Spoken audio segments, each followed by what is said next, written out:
बात बीजेपी की करते हैं। आप इस रिपोर्ट के जरिए आप देखिए और साथ ही समझिए भी कि आखिर कैसे बीजेपी ने जीत की हैट्रिक लगा दी है।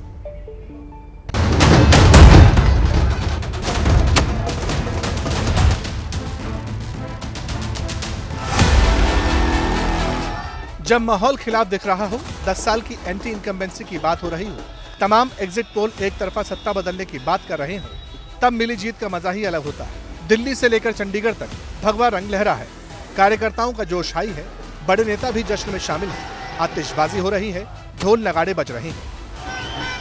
नायब सिंह सैनी के घर के ठीक बाहर हम मौजूद हैं और जरा ये देखिए, बोलना शुरू किया और बस यहाँ पर जो नारेबाजी है वो शुरू कर दी है।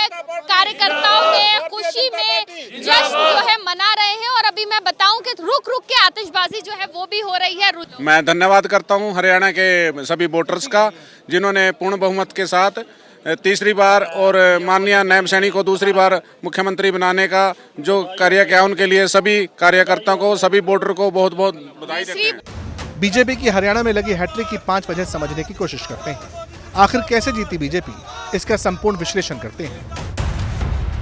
10 साल की सत्ता विरोधी लहर हरियाणा में साफ दिख रही थी। लोकसभा चुनाव से ठीक पहले बीजेपी ने 2014 से हरियाणा के सीएम रहे मनोहर लाल खट्टर को हटाकर नायब सिंह सैनी को हाथ में कमान दे दी। नए चेहरे से सत्ता विरोधी लहर का असर कम हुआ और बीजेपी ने हरियाणा में इतिहास रच दिया। मोदी और सैनी के बूते हरियाणा फिर भगवामय हो गया। ये हरियाणा प्रदेश के 2 करोड़ 80 लाख लोगों की जीत है। उनका आशीर्वाद है, उनका प्यार है, उनका स्नेह है, आदरणीय मोदी जी की नीतियां हैं। मैं हरियाणा के 2 करोड़ 80 लाख लोगों का दिल से धन्यवाद करता हूं। आदरणीय मोदी जी की नीतियों का ही परिणाम है। क्या जितनी बड़ी ऐतिहासिक जीत जो मिली है, उनके आशीर्वाद से मिली है। कभी कहा जाता था जिसके साथ जाट उसकी ठाट, लेकिन बीजेपी ने इस कहावत को बदल दिया। 10 साल तक गैर जाट मुख्यमंत्री बनाकर बीजेपी गैर जाट वोटों को अपने करीब ले आई। 25% जाट के खिलाफ ओबीसी वोटर एकजुट हुए। यादव सैनी का एक तरफा वोट बीजेपी को मिला। आपको बता दें, हरियाणा में ओबीसी वोटर्स की संख्या 30% है और इस वर्ग के एक तरफा वोट ने हरियाणा की हवा का रुख बदल दिया। 2019 में बहुमत से दूर रहने वाली बीजेपी ने जेजेपी के साथ मिलकर सरकार बनाई थी। 4.5 साल तक सरकार चलाई, फिर जेजेपी से नाता तोड़ और ओबीसी सीएम बनाकर बीजेपी ने अकेले चुनाव लड़ा। जेजेपी से अलग होने का फैसला सही साबित हुआ और जेजेपी इस चुनाव में बुरी तरह पस्त हो गई।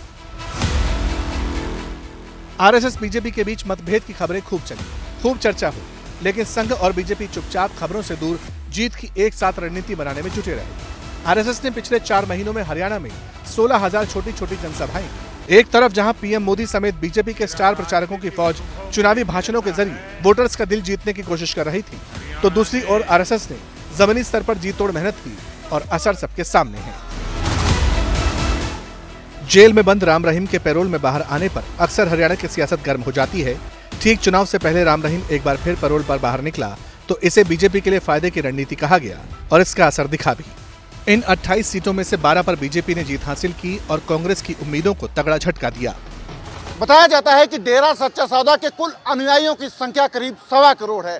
38 में से 21 शाखाएं तो अकेले हरियाणा में ही हैं। माना जाता है कि डेरा के अनुयायियों की ज़्यादा संख्या फतेहाबाद, सिरसा, हिसार, करनाल, कुरुक्षेत्र और कैथल जिलों में है। इन 6 जिलों में विधानसभा की 28 सीटें आती हैं। जैसे ही घड़ी का काटा दोपहर 2:30 पे आए, बबीता जी का दिल सास बहू साजिश के लिए मचल जाए। और ये है इनकी बहू, पूरे दिन ऑफिस की टेंशन हो जाए गॉन जब ये करें अपना फेवरेट शो फ्री टाइम पे ऑन। इनकी तरह आप भी देखिए अपना फेवरेट शो अपने टाइम पर और डाउनलोड कीजिए एबीपी लाइव ऐप अपने स्मार्ट टीवी पर।